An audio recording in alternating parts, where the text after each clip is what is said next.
है guys, welcome back to इंद्राज को centre. दोस्तों, आज हम पढ़ने वाले हैं हिंदी का प्रैक्टिस सेट नंबर 4। यदि आप लोग इससे पहले की वीडियो नहीं देखे हैं तो डिस्क्रिप्शन में लिंक मिल जाएगा। तो दोस्तों, यदि आप लोग चैनल पर पहली बार विजिट कर रहे हैं या सभी विषय की फ्री क्लास पाना चाहते हैं तो चैनल को सब्सक्राइब करें, लाइक करें, दोस्तों ज़्यादा शेयर करें। तो दोस्तों, प्रैक्टिस सेट नंबर 4 का पहला क्वेश्चन देखेंगे कि सहद शब्द क्या है। तत्सम है, तद्भव है, देशज है या आगत शब्द है। तो दोस्तों, यदि राइट आंसर की बात की जाए कि सहद शब्द क्या है तो सहद शब्द आगत शब्द है। क्या है? आपका आगत शब्द है। दोस्तों, देख लेते हैं कि यह तत्सम शब्द क्या होता है। तो दोस्तों, तत्सम शब्द वह होता है जो संस्कृत का मूल रूप होता है, उससे हम तत्सम शब्द कहते हैं। और तद्भव क्या होता है? जो संस्कृत का मूल शब्द होता है उसमें कुछ परिवर्तन हो जाता है, उसे हम तद्भव कहते हैं। देशज शब्द क्या होता है? जिस शब्द की उत्पत्ति हमारे देश में ही हुई हो उसे हम देशज शब्द कहते हैं। तो दोस्तों, यहाँ पर राइट आंसर हमारा ऑप्शन नंबर 4 आगत शब्द। दोस्तों, अब देख लेते हैं कि यह आगत शब्द क्या होता है। तो दोस्तों, आगत शब्द हिंदी में अनेक शब्द ऐसे हैं जो विदेशी मूल के हैं पर परस्पर संपर्क के कारण यहाँ प्रचलित हो गए हैं। कहने का अर्थ है कि ऐसे शब्द जिनकी उत्पत्ति तो विदेशों में हुई है लेकिन यह अन्य भाषाओं के संपर्क में आने के कारण, या कहेंगे कि हमारे देश की जो भाषा है उनके संपर्क में आने के कारण या यहाँ भी प्रचलित हो गई हैं, तो इन्हीं को हम आगत शब्द कहते हैं। जैसे दोस्तों, हम कह सकते हैं कि आगत शब्द को हम कैसे पहचान सकते हैं। जैसे हमने लिखा है बॉल। बॉल पे देखिए एक सर्कल सा दिखाई दे रहा है, बॉल के ऊपर एक सर्कल सा दिखाई दे रहा है। इसका साइन जहाँ भी आपको मिलेगा आप समझ जाइएगा कि ऐसा शब्द क्या है, आपका आगत शब्द है। जैसे आपका गॉड, गॉड पर भी ऐसा साइन लगा हुआ है। और देखिए ज और फा, जो बिंदी लगी हुई है शब्द के अक्षर के नीचे, जो बिंदी लगी हुई है, ऐसी भी बिंदी अगर कहीं लगी हुई दिखे तो ऐसे भी अक्षर या शब्द को हम क्या कहेंगे? आगत शब्द कहते हैं। तो दोस्तों, सबसे अच्छा तरीका है पहचानने का कि इस साइन को देखेंगे और इस साइन को देखेंगे तो हम आगत शब्द कह सकते हैं कि यह आगत शब्द है। लेकिन सहद को हम बोल रहे हैं तो सहद, कुछ जैसे हमने बॉल बोला तो कुछ बॉल की तरह ही क्या है, सहद शब्द की भी ध्वनि आ रही है, इसलिए सहद शब्द क्या है? आपका आगत शब्द है। नेक्स्ट क्वेश्चन हमारा कि निरामिष किसे कहते हैं। तो ऑप्शन है मांस रहित भोजन, मोक्ष का इच्छुक, रात्रि में विचरण करने वाला या मृत कक्षुक। तो जो निरामिष शब्द है इससे हम किसको प्रचलित करते हैं? तो दोस्तों, आपका राइट आंसर है ऑप्शन नंबर 1 मांस रहित भोजन को। मांस रहित भोजन को हम क्या कहते हैं? निरामिष कहते हैं। वनिता शब्द का प्रयोग किस अर्थ में होता है? जो वनिता शब्द का प्रयोग हम किस अर्थ में करते हैं या किसके लिए करते हैं? तो ऑप्शन है जंगल, स्त्री, पुस्तक या व्यवसायी। तो दोस्तों, राइट आंसर है वनिता शब्द का प्रयोग हम स्त्री के लिए करते हैं। निम्न में से आदिकाल की रचना कौन सी है? तो ऑप्शन है अखरावट, छत्रसाल दशक, दीपशिखा या खुमान रासो। तो दोस्तों, पूछा है कि जितने भी ऑप्शन दिए गए यहाँ पर इनमें से कौन सी आदिकाल की रचना है। तो दोस्तों, राइट आंसर है ऑप्शन नंबर 4 खुमान रासो ही क्या है? आदिकाल की रचना है। दोस्तों, यदि बात की जाए कि खुमान रासो के रचयिता कौन है तो खुमान रासो के रचयिता है दलपत विजय। कौन है? दलपत विजय। निम्न में से आचार्य रामचंद्र शुक्ल का निबंध संग्रह कौन सा है? पूछा है कि जो भी ऑप्शन यहाँ पर दिए गए हैं इनमें से रामचंद्र शुक्ल का कौन सा निबंध संग्रह है? तो ऑप्शन है माटी का फूल, चिंतामणि, क्षण बोले कण मुस्काए या आलोक पल। तो दोस्तों, राइट आंसर है हमारा कि आचार्य रामचंद्र शुक्ल का निबंध संग्रह है आपका चिंतामणि। कौन सा है? चिंतामणि। नेक्स्ट क्वेश्चन हमारा कि राष्ट्र कवि रामधारी सिंह दिनकर को उर्वशी के लिए ज्ञानपीठ पुरस्कार किस वर्ष प्रदान किया गया? तो दोस्तों, ऑप्शन है सन 1971 में, सन 1972 में, सन 1973 में या सन 1974 में।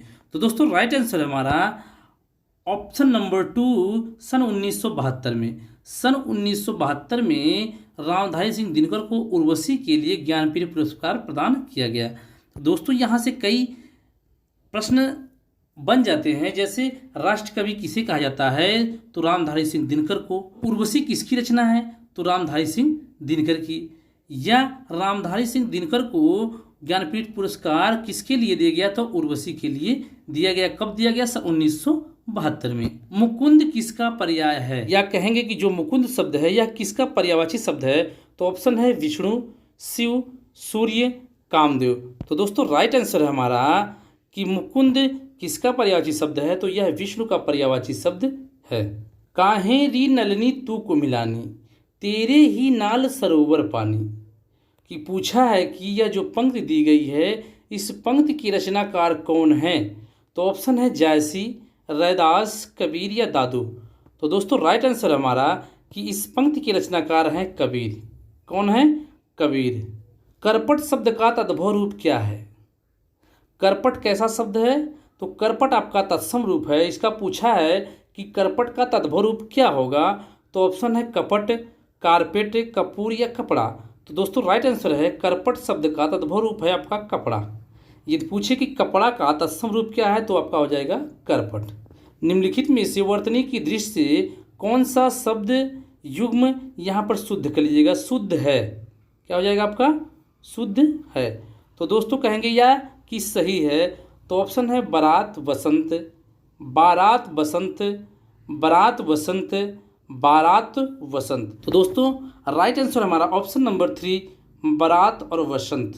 दोस्तों वसंत हम कहते हैं, ना कि बसंत कहते हैं, और बारात को बारात ही कहते हैं, ना कि बारात कहते हैं। तो दोस्तों राइट आंसर ऑप्शन नंबर 3। निम्न में से अर्ध स्वर कौन है? ऑप्शन है या और व, ई और वू, री और री और री और श। तो दोस्तों यहाँ पर बहुत लोग कंफ्यूज हो जाते हैं कि अर्ध स्वर पूछा है तो री और री पर मारते, लेकिन यह गलत है। री और री आपका अर्ध स्वर नहीं है, बल्कि अर्ध स्वर कहा जाए तो ऑप्शन नंबर 1 या और वा को हम क्या कहते हैं? अर्ध स्वर कहते हैं। चोर की दाढ़ी में तिनका मुहावरे का सही अर्थ क्या है? अपराधी का अपनी दाढ़ी खुजलाना, अपराधी का शंकाग्रस्त होना, अपराधी की पहचान हो जाना, अपराधी का अपनी पहचान छिपाना। तो दोस्तों राइट आंसर है कि चोर की दाढ़ी में तिनका का ऑप्शन नंबर 2 इज राइट है कि अपराधी का शंकाग्रस्त होना ये क्या होता है? हम कहते हैं कि चोर की दाढ़ी में तिनका। एक बार कही बात को दोहराते रहना, मतलब एक ही बात को हम बार बार जब दोहराते हैं तो उस वाक्यांश के लिए एक शब्द क्या कह सकते हैं? तो ऑप्शन है आगार, प्राक्कथन, पृष्ठकोण या प्रस्तावना। तो दोस्तों राइट आंसर हमारा पृष्ठकोण। एक बार कही बात को दोहराते रहने को क्या कहते हैं? हम पृष्ठकोण के नाम से जानते हैं। बुद्धिहीन शब्द व्याकरण की दृष्टि से किस संवर्ग में आता है? तो ऑप्शन है संज्ञा, सर्वनाम, विशेषण या क्रिया विशेषण। तो दोस्तों यहाँ पर बुद्धिहीन शब्द पूछा है कि यह किसके अंतर्गत आता है? तो राइट आंसर हमारा विशेषण, ऑप्शन नंबर 3। दोस्तों विशेषण क्या होता है? ऐसा शब्द जो संज्ञा या सर्वनाम की विशेषता बतलाता है। जैसे यहाँ पर कहा गया कि बुद्धिमान, जैसे राम बुद्धिमान है, तो राम आपका संज्ञा हो गया और बुद्धिमान क्या हो गया? वह राम की विशेषता बतला रहा है। तो आप क्या कहेंगे कि विशेषता किसकी बतला रहा है? संज्ञा की विशेषता कौन बतला रहा है? विशेषण बतला रहा है। इसलिए बुद्धिमान शब्द क्या हो गया? आपका विशेषण हो गया। तो right answer option number 3। Question हमारा कि छत से ईंट गिरी, इस वाक्य में कौन सा कारक है? तो ऑप्शन है अपादान कारक, संबंध कारक, अधिकरण कारक और संप्रदान कारक। तो दोस्तों यदि आप लोग कारक की वीडियो नहीं देखे हैं तो बहुत डिटेल में पढ़ाया गया है, डिस्क्रिप्शन में लिंक मिल जाएगा, वहाँ जाकर देख सकते हैं। तो दोस्तों पूछा कि छत से ईंट गिरी वाक्य में कौन सा कारक है? तो राइट आंसर है अपादान कारक।